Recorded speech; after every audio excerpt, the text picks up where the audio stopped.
he was just, you meet a lot of different people in that training, and you go through some pretty tough stuff that really brings out someone's true character. Right. And I will tell you hands down that he is and was one of the most genuinely good, decent people I've ever known. Wow, that's definitely a much better person than I am. Ian, were you able to complete the Navy SEALs program? No, I had a pretty serious hip injury in Hell Week, so I was not. Okay, and then he injured his shoulder. He wasn't able to finish it either. Yeah. How long were you guys? And that's a minority, by the way. Most people just quit.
At first, it was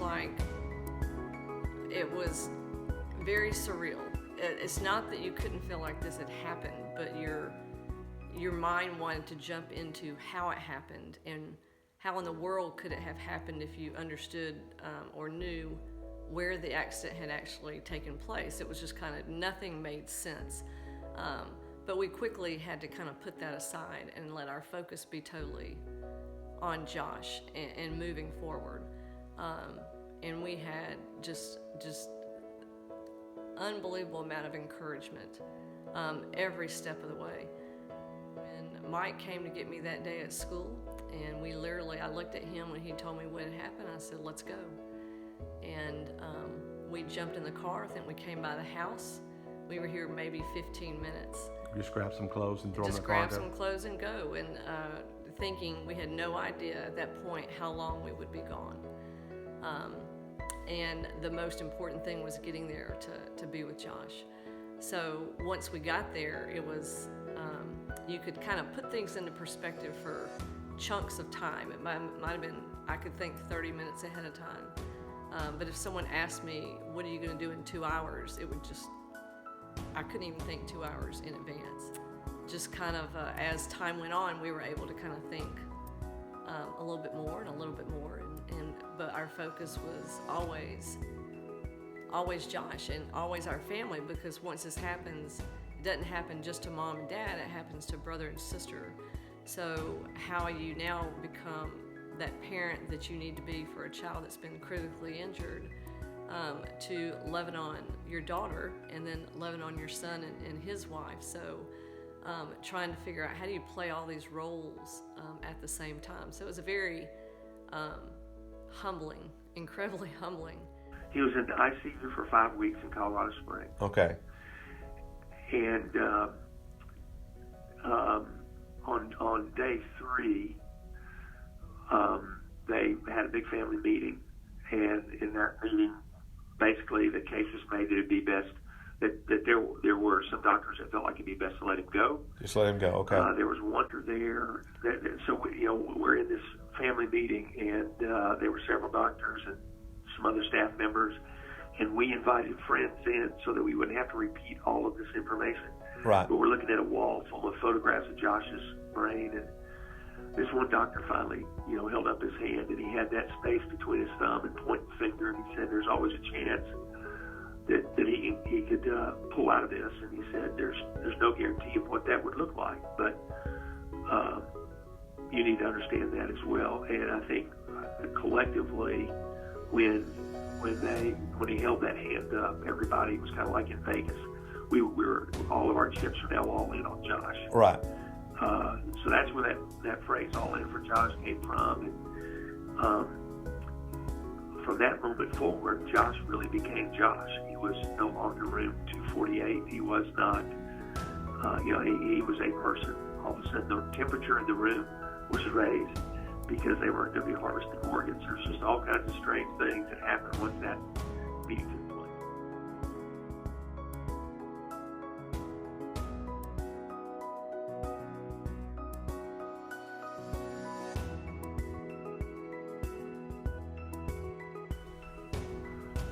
He was there for 6 months. 6 months. And the first 2 to 3 months, he went through 7 different bouts of pneumonia. Okay, from being when immobilized on the bed. When we went into December of 2016, there was one point where they just felt like they didn't know if he was even going to make it through that. But he had a trach tube and some stuff, and when we got into January, he started coughing on his own. And once he started coughing on his own, he could then manage that airway and made the decision to remove the trach tube. Okay. And then the rehab really started.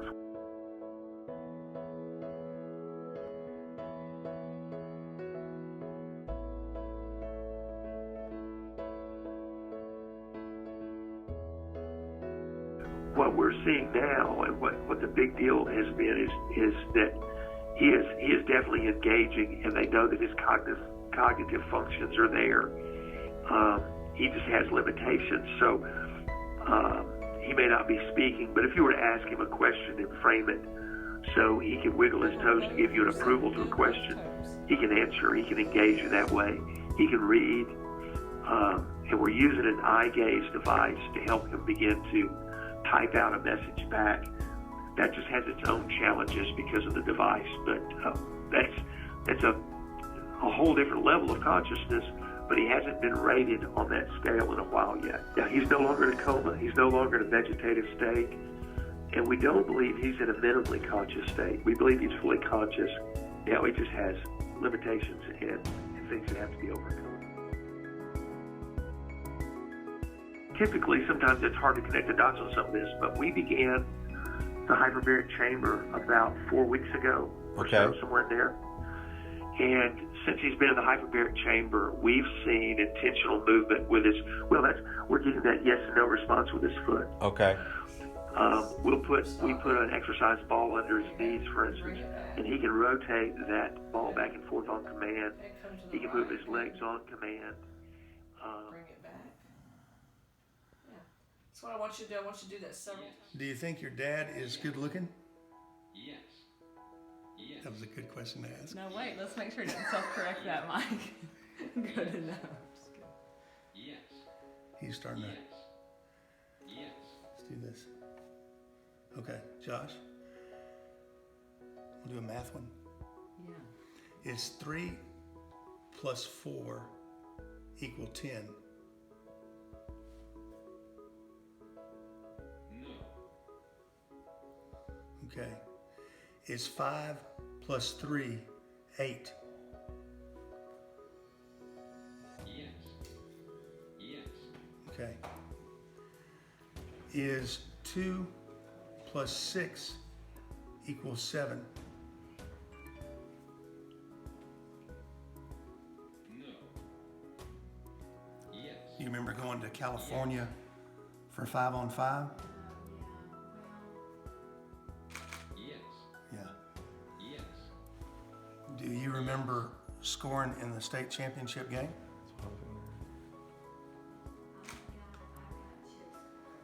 Yes. And did you enjoy going to Fayetteville High School?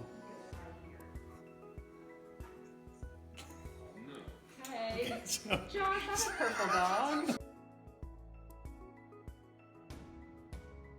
And that's a minority, by the way. Most people just quit. Yeah.